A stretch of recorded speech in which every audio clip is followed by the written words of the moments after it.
Hello everyone, welcome to day 8 of the Advent Calendar. Today is the first part of an interview with Simon Fisher Becker, the first half of which was published in 11th hour. You can buy that in the down. Don't forget our RTP sale. Time is running out, so I'd hurry up if I were you. So yeah, go purchase that to see part of the interview. However, you're getting the full interview now because I love you. This is the first part. The second part will be out in a few days' time. Okay, so how did the part of Doctor Who in Doctor Who come about? Well, I just got a phone call from my agent to say that I wanted to be seen. Casting director Andy Pryor had called me in. I was emailed 6 lines of a scene. I had to learn it overnight, go to Andy Pryor and do my bit before camera, and they saw 7 others. No, they saw 7 altogether, and I was the chosen one. And that was in December 2009. Blimey. Yeah.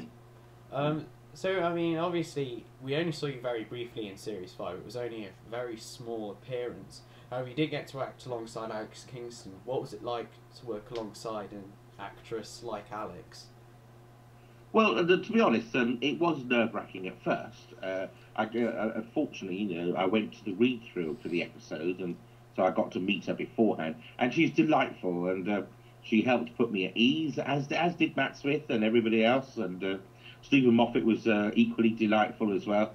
So I was welcomed, and so although it was nerve-wracking, because it was exciting as well, because I've been following Doctor Who since William Hartnell. Yeah. So I'm an enthusiast of Doctor Who as well as a fan. So to actually be offered what some would consider a small part originally, I was over the moon really. And for it to be developed into what it's become is quite extraordinary. And long may it continue. Excellent. Now, obviously, you're not Blue in real life, so what was that process like of becoming Blue and a bit more alien?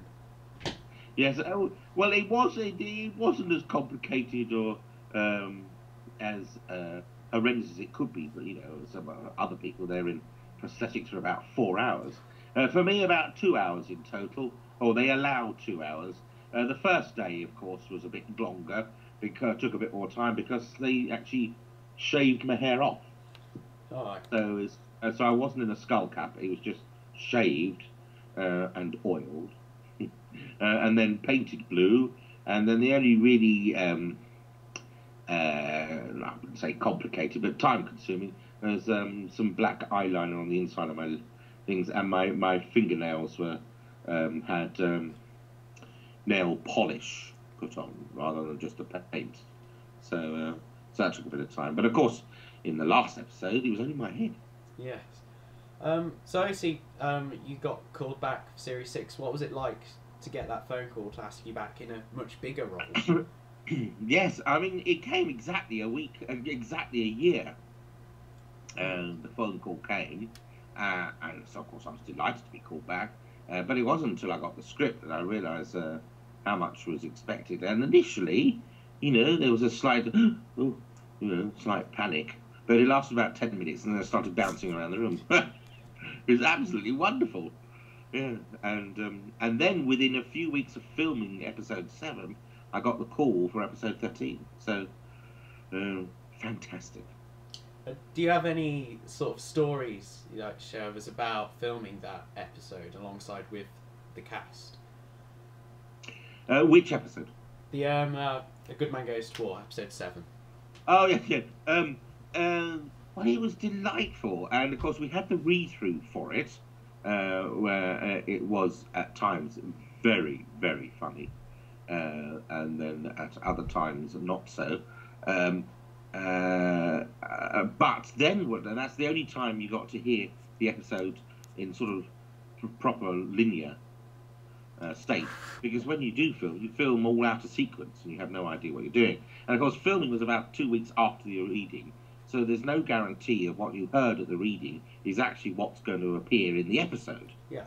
And because it's out of sequence, you have no idea really what's going on other than you're in that particular scene at that time. So we are all saying to ourselves, which bit is this now? Oh, we're doing this bit. Oh, yeah. And we're trying to work out somewhere on the arc of the story where we are for that particular scene. I mean, for example, the fight sequence was filmed quite early on, but it is much later in the episode. And but it was a hoot, and everybody was lovely, and we had a wonderful time. Excellent.